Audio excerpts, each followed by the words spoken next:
Hi friends, అందరికీ శుభ సాయంత్రం.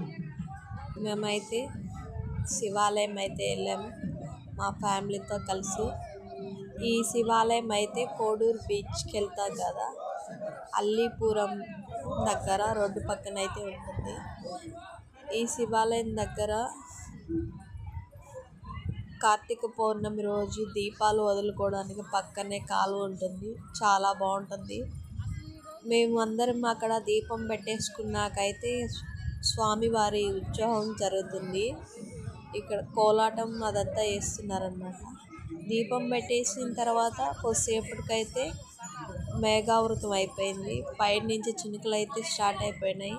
చినుకులు స్టార్ట్ అవ్వగానే స్వామివారి ఉత్సవం కొంచెం పల్లకి సేవని ఏంటంటే ఫాస్ట్గా జరిపేశారనమాట.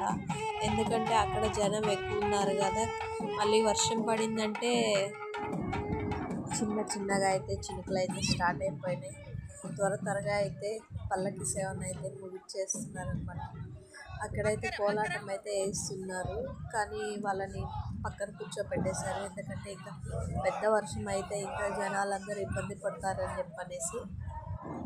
ఈ గుడిలో అయితే కొత్తగా అయ్యప్ప స్వామి విగ్రహం, నాగశిలలు, సుబ్రహ్మణ్య స్వామి విగ్రహం ఇవన్నీ అయితే కొత్తగా ప్రతిష్ఠించారు. గుడి ఆవరణ అయితే చాలా బాగుంటుంది. అందరం చక్కగా పూజలు అయితే చేసేసుకొని అయిపోయినాక మా వాళ్ళందరినీ కూడా ఒక వీడియో అయితే తీసుకున్నాం. గుడి ప్రాంగణం అయితే చాలా బాగుంటుంది. సోమవారం స్వామివారికి పల్లకి సేవ అయితే ఉంటుందన్నమాట.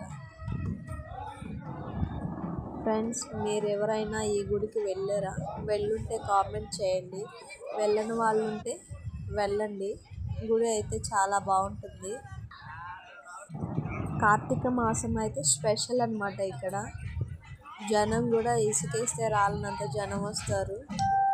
చాలా బాగుంటుంది కార్తీక మాసంలో అయితే. ఇక్కడ ప్రసాదాలు పంచడం అంటే ఇంటిలో భోజనం తిన్నట్టే ఉంటుంది. ఎందుకంటే ప్లేట్ నిండా అయితే ప్రసాదాలు పెట్టేస్తారు. మన ఛానల్ నచ్చినట్టయితే లైక్ చేయండి, షేర్ చేయండి, సబ్స్క్రైబ్ చేయండి.